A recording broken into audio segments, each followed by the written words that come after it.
Hello, my friends. And on this day, Washington has finally put in writing what Moscow has understood for a long time. The United States is exhausted, overextended, and desperate to get out of the war in Ukraine without admitting defeat. The new U.S. national security strategy is being sold in Washington as a bold reorientation toward realism, a pivot toward China, and a sober reassessment of American power. In reality, it is something far more consequential for Russia and for the future of Ukraine. It is an open confession that the age of American global hegemony is over, that the United States can no longer afford its self-appointed role as global policeman, and that ending the conflict in Ukraine on terms acceptable to Washington has become a core interest precisely because the United States is losing the end of hegemony and the real target Russia via Ukraine. The document bluntly acknowledges that the old project of U.S. world domination, it actually uses the word domination to describe prior policy, was a failure. The United States, it says, overreached, drained its own resources, hollowed out its industrial base, and left itself in a critical condition by the time Trump returned to office. The empire simply tried to do too much. On the surface, the paper lays out a new hierarchy of enemies. China is presented as the primary rival, a near-peer competitor in economic and technological terms, even as the authors loudly insist that the United States still has the best science, the most advanced technology, the strongest financial markets, the most powerful armed forces, and so on. It is the usual chest-thumping, but behind the rhetoric, the logic is obvious. The United States wants to concentrate on China and on reasserting dominance over the Western Hemisphere. That means it can no longer afford to bleed itself out in Europe over Ukraine. If the U.S. wants to refocus on Beijing and secure its own position in the Americas, it must stabilize its relationship with Moscow and get the Ukrainian war off its plate. That is why the Russia-Ukraine conflict sits at the heart of this strategy.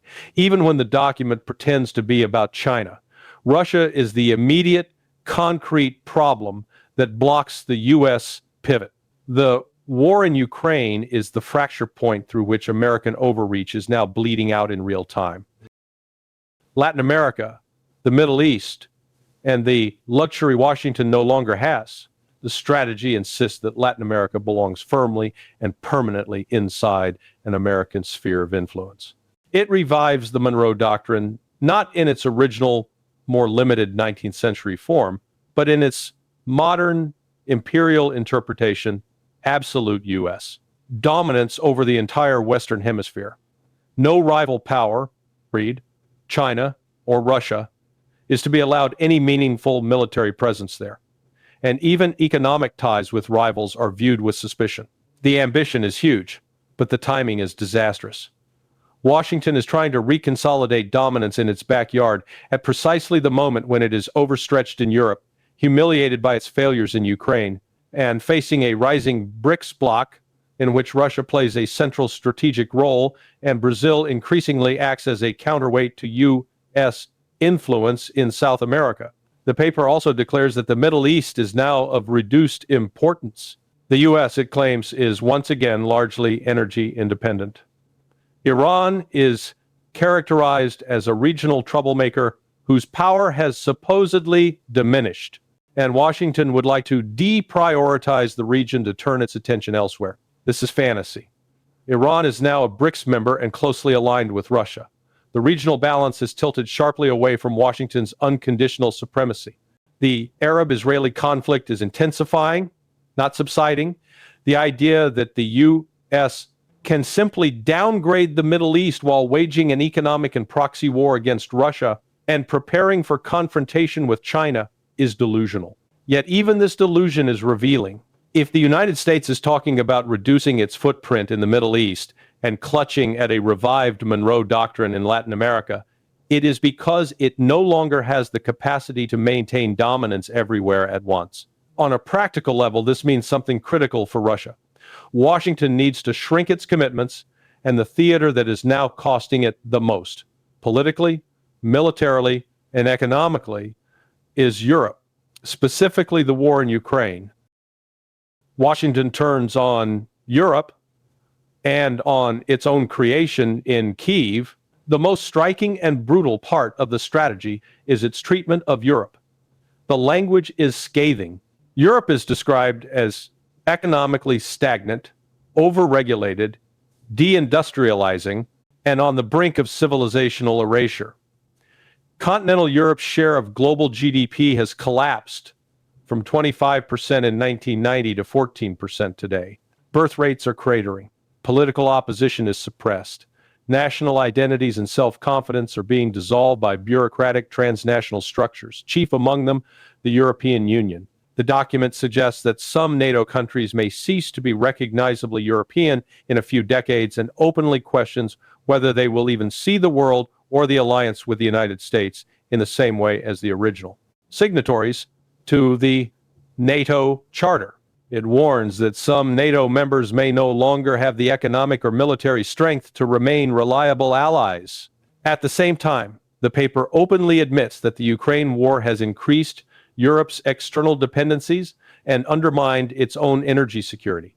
It notes that German chemical giants are building huge processing plants in China using Russian gas they cannot access at home. In other words, by sabotaging its relationship with Russia under American pressure, Europe has crippled its own industry and driven itself into deeper dependence on both China and the United States. What the paper does not honestly acknowledge is who created this situation. It was Washington that sabotaged any chance of a peaceful, neutral Ukraine.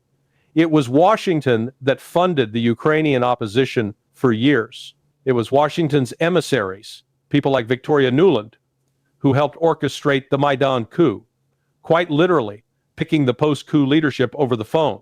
It was Washington that pushed for Ukraine's NATO membership at the Bucharest summit in 2008 against repeated and clear warnings from Russia that this was a red line.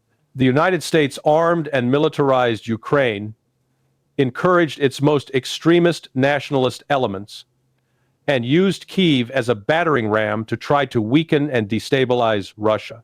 To now turn around and pretend that Europe somehow dragged America into this conflict, or that allies pulled the U.S. into a regional mess against its will, is beyond cynical.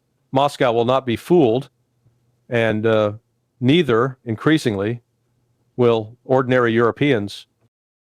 Washington's core interest: end the war in Ukraine fast. The heart of the document, from Russia's perspective, is a single admission. The United States declares that it is a core interest of Washington to negotiate an expeditious cessation of hostilities in Ukraine in order to stabilize European economies, prevent escalation or expansion of the war, and reestablish strategic stability with Russia. The phrase about post-hostilities, reconstruction of Ukraine, and enabling Ukraine's survival as a viable state feels almost like an afterthought, a perfunctory line added for cosmetic reasons. Look at what is actually being said here. Ending the war quickly is not framed as a moral imperative, nor as a matter of helping Ukrainian democracy or sovereignty. It is described as a core U.S. strategic necessity. The Americans are openly saying this war is damaging their position in Europe. It is diverting resources and attention away from the main game, China. It is making economic and strategic instability worse at a time when Washington can least afford it. From Moscow's vantage point, the message is clear. The United States wants out. It wants out because it is losing. The paper then blames European governments for blocking peace. It claims that a large majority of Europeans want peace in Ukraine, but that unstable minority governments, suppressing opposition and censoring dissent, are preventing that desire from translating into policy. However exaggerated that may be, there is a kernel of truth. The EU leadership has indeed subordinated itself to a fanatical, maximalist line on Ukraine that ignores battlefield reality and the interests of its own populations. So Washington is now openly saying, we need peace in Ukraine. Europe is the obstacle, and our core interest is to stop this war quickly and restore a working relationship, strategic stability with Russia. From Russia's perspective, this is nothing less than an admission that the West has failed in its central objective: to weaken, isolate, and ultimately destabilize the Russian state through Ukraine. Moscow reads the signals and tightens its grip. How will the Kremlin read this? Very simply, the Russians will see a United States that admits it cannot pursue global dominance, admits it must redeploy attention and resources toward China, admits it has overinvested in Europe and overcommitted in Ukraine, admits it now has a core interest in ending the war quickly. They will put this alongside the battlefield reality: Russian forces steadily advancing, Ukrainian manpower exhausted, Ukraine's industrial base shattered, Russian logistics, production, and financial stability holding firm, and Russia's diplomatic ties to the global south, including BRICS partners, deepening rather than weakening. In that context, the conclusion in Moscow will be straightforward. We are in the stronger position. We can wait. The document is effectively telling Russia, we are desperate to end this war. We need to end it for our own strategic reasons. We will not be able to sustain this indefinitely. We want a negotiation, we want it fast, and we want to restore stability with you. This is exactly what North Vietnam once understood during the Paris negotiations with the United States. Washington might bomb, posture, and threaten, but once it has declared that ending a war is a core national interest, its bargaining position is fatally compromised. If the weaker party simply holds its line, eventually Washington yields. That is what happened in Vietnam. It is what Washington is now signaling in Ukraine. After reading this strategy, Russia has even fewer reasons to compromise. Why should Moscow concede on core issues, Crimea, Donbass, NATO expansion, Ukraine's neutral status, when the United States is telegraphing weakness and desperation? The collapse of the collective West illusion, the document's contempt for Europe, for the EU in particular, also has major implications for any future settlement over Ukraine. It portrays the EU as a regulatory parasite, strangling growth, a force eroding sovereignty and democracy, and an entity driving Europe toward demographic and cultural dissolution. If this is how Washington now talks about its supposed partner in public, what does that say privately? It signals that the U.S. no longer sees the EU as a pillar of a coherent Western project, but as a failing, decaying structure. This matters for Moscow because it undercuts one of Kyiv's last fantasies, that Ukraine can be saved by being tied into European Union structures, even if it never joins NATO. How likely is it that Washington, which now speaks so scathingly about the EU, will go to the mat to force Russia to accept Ukraine's eventual EU membership as part of a peace deal? In Moscow, people around Putin, Medvedev, Lavrov, and others will draw the obvious conclusion: why should we accept Ukraine in the EU at all? The Americans themselves now denounce the EU as a danger to European civilization. They will not fight us over Ukraine's membership in that structure. They hate Brussels as much as we do. So we should insist: no EU path, no NATO, no military integration with Western structures, a truly neutral, demilitarized Ukraine, or no deal. The narrative of a unified collective West confronting Russia thus becomes hollow if the U.S. is preparing de facto to downgrade NATO, question the value of some allies, and pull back from Europe. Then the collective West is finished as a meaningful strategic concept. The alliance is fragmenting politically and ideologically, even as it is being ground down militarily and economically in Ukraine. Zelenskyy on borrowed time. There is another signal that Moscow will pick up on. The New York Times, the flagship paper of the American establishment, has now begun to criticize Zelenskyy explicitly for tolerating corruption, especially during the war. This is not random. In the language of the American system, this is how the ground is prepared for a fall. First, you are blamed for corruption you tolerated. Then, if necessary, you are accused of corruption you personally committed. And once that threshold is crossed, the game is over. For a client leader like Zelenskyy, a U.S.-driven corruption narrative is the kiss of death. European leaders may wring their hands and talk about the need to protect their dear Volodymyr from hardliners in Washington, but they cannot protect him from the Americans if Washington decides he is expendable. None of them has the power, the will, or the independence to stand up to the United States in a serious way. Zelenskyy, from Moscow's vantage point, now looks like a man living on borrowed time. As the military situation deteriorates, the front collapses in key sectors, and internal Ukrainian dissent grows louder, he becomes less an asset and more a liability for Washington. That is another indicator that the war is moving into its terminal phase, not because Kiev has achieved anything, but because Washington no longer believes in the project enough to protect its own creation. The writing on the wall. On the ground, the picture reinforces everything this strategy document unintentionally reveals. Russian forces continue to advance. Ukrainian units are increasingly trapped, encircled, and cut off from supplies. Reports of cauldrons forming, defensive lines cracking, and rear areas being hit with growing effectiveness are now routine. Key cities and logistical nodes are under pressure. Russian artillery, drones, and air power are systematically grinding down Ukrainian resistance. This is not the picture of a stalemate. It is the picture of a war in which one side, Russia, has seized the initiative and is steadily exploiting its advantages in manpower, quality, industrial mobilization, and strategic depth. The other side, Ukraine, hinges entirely on Western support at the very moment when the West is openly debating withdrawal, reprioritization, and expeditious exit strategies. The new U.S. document does nothing to change this reality. It merely strips away the remaining illusions and puts the obvious in writing. Ukraine cannot win. The United States will not fight Russia directly. Europe is too weak, divided, and misgoverned to change the battlefield balance. The only real question is on what terms Washington will accept the inevitable.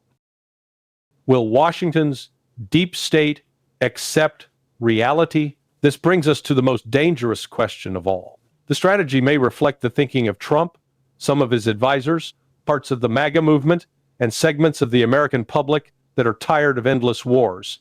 It may represent a growing recognition among more realistic elements of the U.S. establishment that the confrontation with Russia in Ukraine has failed and must be wound down, but there is another entrenched power block in Washington, the neocons, the permanent national security bureaucracy, the arms industry, and the political class that has staked its credibility on stopping Putin at all costs. For them, the idea of withdrawing from Europe, downgrading NATO, relinquishing control in the Middle East, and letting Russia win in Ukraine is intolerable. These forces will not simply accept a strategic retreat. They will resist, sabotage, and escalate wherever they can. They may try to prolong the war, pressure European governments to double down, blow up diplomatic tracks, or even trigger new crises to keep Russia locked in confrontation. Whether this strategy document actually becomes policy, therefore, is an open question, but its publication is still a watershed. For the first time, the United States has publicly admitted that its hegemonic project has failed, that it cannot continue this war indefinitely, that it needs a rapid end to the conflict in Ukraine, and that it must restore some form of strategic stability with Russia. Moscow will not miss the meaning of this. The Kremlin will understand that time is on Russia's side, that the American system is divided and exhausted, and that Europe is collapsing under the weight of its own ideological and economic folly. In this sense, the new U.S.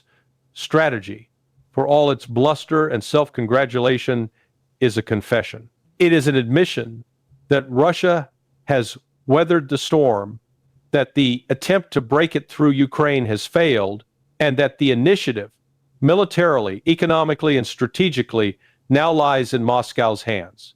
For Russia, the message could not be clearer. Hold the line, Consolidate gains, let the enemy's contradictions ripen, and when the time comes to talk, do so from a position of strength, because Washington has just admitted in its own official doctrine that it no longer has the strength to dictate terms.